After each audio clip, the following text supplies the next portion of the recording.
ये डरावना वीडियो नेपाल का है। ये इमारत 5 मंजिला है और पानी उससे भी ऊंचा, और जो लोग यहां खड़े थे उन्हें 10 सेकंड का भी मौका नहीं मिला।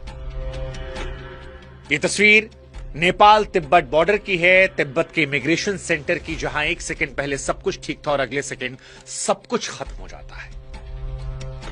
ये तबाही जो आज नेपाल ने झेली, इसे पूरी दुनिया ने आज देखा, और जब देखा तो दुनिया की रूह कांप गई, क्योंकि तिब्बत से निकला सैलाब नेपाल को रौंदता हुआ गुजरा है। हिंदुस्तान इसको लेकर इसलिए व्यथित है क्योंकि नेपाल के साथ साथ इसमें हमारे भी 105 लोग लापता हैं। वो लोग जो भोलेनाथ के दर्शन करने कैलाश जा रहे थे, अब उनके घरों का फोन नहीं लग रहा। 30 से ज्यादा जवान थाने समेत बह गए हैं। जो बचाने वाले थे वो खुद लापता है। 60 मजदूर सुरंग के अंदर थे और सुरंग के मुंह पर पूरी की पूरी नदी आ गई।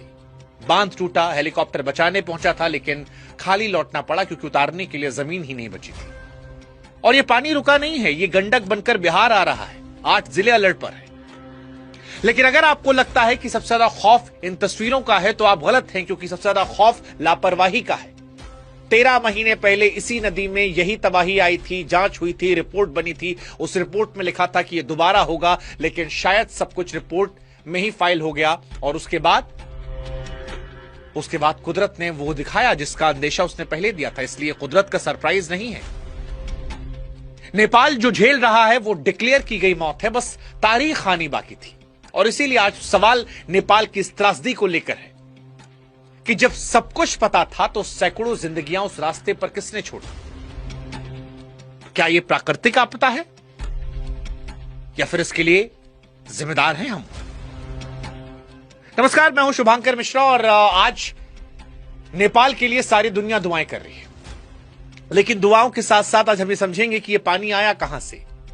13 महीने पहले जब वार्निंग दी गई थी तो फिर उससे सबक क्यों नहीं लिया गया?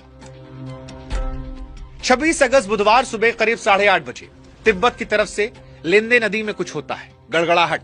चश्मदीद बताते हैं कि ऐसी आवाज आई जैसे ज्वालामुखी फटा, और ये नदी नीचे आकर कहलाती है भोटे कोशी। वहां से चली तो सीधे उस दरवाजे पर पहुंची जहां से नेपाल चीन का सारा व्यापार गुजरता है। फिर वहीं पर बॉर्डर पर वो दरवाजा जहां से भोलेनाथ के यात्री तिब्बत में घुसते हैं, कैलाश जाते हैं। यानी उस सुबह मौत ने वो दरवाजा चुना जहां सबसे ज्यादा लोग खड़े थे, ट्रक वाले, मजदूर, पुलिस वाले और यात्री। इसके बाद 9 बजे रसू वागड़ी पहुंचता है ये सैलाब, और यहीं पर वो सीसीटीवी वाला सीन आता है। कस्टम, ट्रक, इमिग्रेशन सब बह जाता है। 9:15 बजे जिले के